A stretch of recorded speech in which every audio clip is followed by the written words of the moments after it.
¿De verdad cree Alonso que ya está todo perdido tras el fracaso sin paliativos en el Gran Premio de México? Prepárate para vivir unas declaraciones sin precedentes mientras descubrimos el tremendo recado de Dios Padre a su escudería, tras la quali y cómo Aston Martin tocó fondo con el segundo abandono prematuro del Magic. Sin más dilación, comencemos. Hace tiempo que el posible subcampeonato de Padre Alonso se evaporó. Desde el Gran Premio de Canadá, Aston Martin no ha vuelto a ser el aspirante más cercano al trono de Red Bull. De mantener el nivel mostrado hasta entonces, sería el asturiano y no Lewis Hamilton el que amenazara a Checo Pérez para ser segundo por detrás de Verstappen. Mercedes ha mejorado, Ferrari también, y de forma especial, McLaren ha realizado una progresión espectacular. Esos podios que a principio de temporada se convertían casi en norma, ahora se venden carísimos. Pero lograr al menos uno es el gran objetivo del Magic antes de que acabe el año. Por un lado está la ardua y casi imposible tarea de mantener a su equipo por delante de McLaren en la clasificación del Mundial de Constructores. Por otro lado, a nivel personal, lograrlo supondría alcanzar a Alain Prost en la cuarta plaza en número de podios. El francés tiene 104 y el español 103. Cierto que hoy día se corren casi el doble de carreras que hace 30 años, pero no deja de ser una buena motivación para lograr pequeñas conquistas. Está muy bien puntuar, pero las grandes bolsas de puntos se reparten en el podio. Sin duda, su cuarto puesto se hubiera firmado a principios de año, pero para conservarlo es preciso que al menos una de las 3 carreras que restan suba al cajón. Para lograr ese objetivo era necesaria la continuidad en México de las buenas sensaciones de Austin, cosa que no se dio. Los rivales de Aston anunciaron que no iban a traer más novedades de aquí a final de temporada, por lo que el buen resultado de la última evolución presentada en el circuito texano iba a depender mucho del cumplimiento de objetivos. Si recuerdan, el pasado Gran Premio de Estados Unidos nos dio alguna pista de los males que volatilizaron la competitividad de los coches británicos. Da la impresión que hay desconcierto al interpretar los datos y en el proceso evolutivo de la AMR23, hasta tal punto de que en ocasiones los ingenieros no fueron capaces de extraer el potencial real de la máquina. A decir verdad, un equipo en construcción que ha duplicado su fuerza laboral en 2 años tiene más papeletas para cargar con este problema. Por otra parte, desde la evolución fallida con posterioridad al Gran Premio de Canadá, el coche ha mejorado muy poco, quizás por centrarse desde casi mitad de temporada en el año 2024, de modo que midieron mal el impacto de la medida.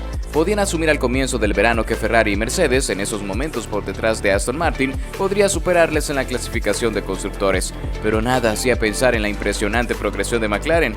Ese ha sido el gran problema imprevisto. Acabar quintos detrás de McLaren supone una diferencia entre 20 y 30 millones de euros sobre las previsiones iniciales, y nadie está para regalar dinero. De ahí quizás la tardía entrada del último paquete de evoluciones como medida in extremis para seguir en la pelea.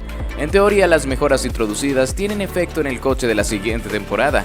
Sin embargo, es difícil saber las verdaderas razones detrás de la mejora del monoplaza verde de Inglaterra, porque quizás no se trate tanto de aerodinámica, sino de un mejor aprovechamiento de las nuevas reglas introducidas por Pirelli a mitad de temporada. De las 3 carreras restantes, desfavorable sería Brasil y las 2 más propicias, Las Vegas y Abu Dhabi. En los circuitos urbanos, Padre Alonso puede marcar más diferencias que en los permanentes, y es que la telemetría acerca bastante el rendimiento de los pilotos. Por otra parte, Las Vegas es un circuito nuevo del que no existen datos previos, y en los territorios desconocidos como Qatar, Alonso suele extraer el 100% de la pista hasta que sus rivales empiezan a aprender los trucos.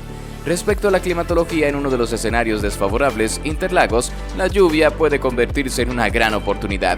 Por lo pronto, la velocidad punta parece que va a seguir siendo un talón de Aquiles del Aston Martin. Por el contrario, una buena posición de salida en Las Vegas y Abu Dhabi te hace mucho menos vulnerable ante la dificultad de realizar adelantamientos. En definitiva, la escudería verde lo tiene claro. Necesitamos podios, no puntos. Hoy por hoy están a años luz. Simplemente hay que ir a la imagen aérea tomada por la realización televisiva del Gran Premio de México. En el momento de la segunda salida, la toma no podía ser más reveladora.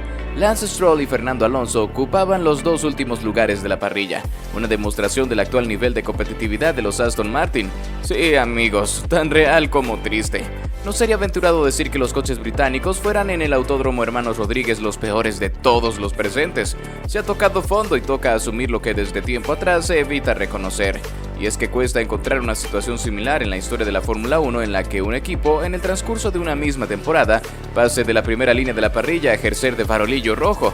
En el otoño de 1979, Ferrari acabó como campeón del mundo con Jody Scheckter, pero en 1980 tuvo el deshonor de no haber podido clasificarse, pero nunca en un mismo año.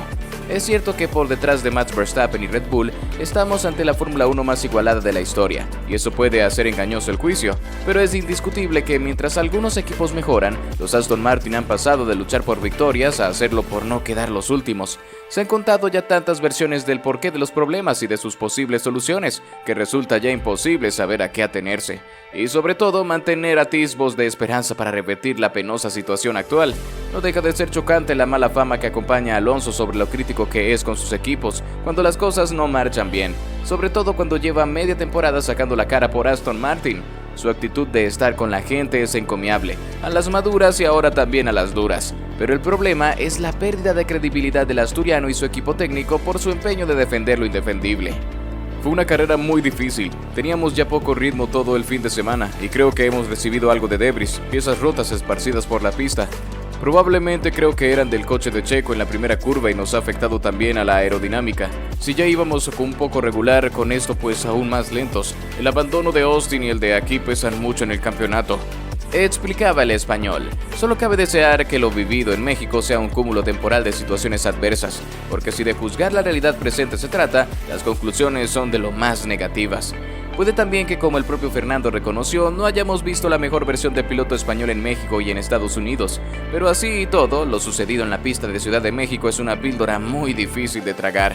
Que Aston trajera para estas carreras unas mejoras al coche después de tanto tiempo y que el monoplaza, en lugar de mejorar, se fuera todavía más para atrás, es tan inexplicable como desalentador. De hecho, es tarea casi imposible encontrar razones plausibles para la caída de rendimiento de un coche que, en la carrera inaugural de la temporada en Bahrein, iba sobre raíles. En cambio, aquí patinaba y perdía tiempo en cada curva. Preguntado por cómo afronta este decepcionante final de temporada, el asturiano hizo un ejercicio de realismo y optimismo a partes iguales. No queda de otra, al final hay que darlo por bueno porque el campeonato está finiquitado en ese sentido. Nunca hubiéramos imaginado tener esta cantidad de puntos luchando con Ferrari y con Mercedes. De hecho, estamos por delante de ellos en el campeonato de pilotos, Leclerc y Russell, que es una locura con un coche que ha hecho ya 6 o 7 pole positions. Esa es la parte positiva de este año. La parte negativa seguramente sea la bajada de prestaciones que hemos tenido en estas últimas carreras, aseguraba el asturiano. Como las desgracias nunca vienen solas, el remate a la calamitosa cita mexicana del calendario vino por una multa que sufrió Fernando por exceder 1 km/h a la velocidad permitida en boxes. Aunque la multa de $100 no le va a hacer ningún roto a la economía del nano, no deja de ser el reflejo de un fin de semana para olvidar. Ni siquiera la interrupción de la carrera por el accidente de Kevin Magnussen ayudó a que mejoraran las cosas. Intentamos arreglar esto durante la bandera roja, pero empeoró después del reinicio y finalmente tuvimos que retirar el coche. La triple cita consecutiva, Estados Unidos, México y la próxima semana en Brasil, no están siendo nada fáciles, pero aprendes más de las dificultades que de los éxitos, concluyó el piloto español. El discurso de Fernando defendiendo lo mucho que están trabajando para revertir la racha negativa seguramente oculta información o esperanzas de que la cautela invita a no hacer pública. Solo desde dentro de la sede de Silverstone sabe si esta caída en desgracia obedece a un plan de invertir en el coche de la próxima temporada, o si realmente estamos ante un fracaso sin paliativos del equipo a la hora de evolucionar una máquina. Si no eres capaz de evolucionar un coche de forma constante y acertada, es imposible jugar en las grandes ligas. En marzo de 2024 saldremos de dudas, pero mientras tanto, la agonía de este fin de temporada se está haciendo larguísima. ¿Y tú? ¿Crees que ya está todo perdido para Aston Martin tras el fracaso histórico en el Gran Premio de México? ¿Cómo te sentirías tú si fueses el Magic? Déjanos saber tu opinión abajo en los comentarios. ¡Te leemos!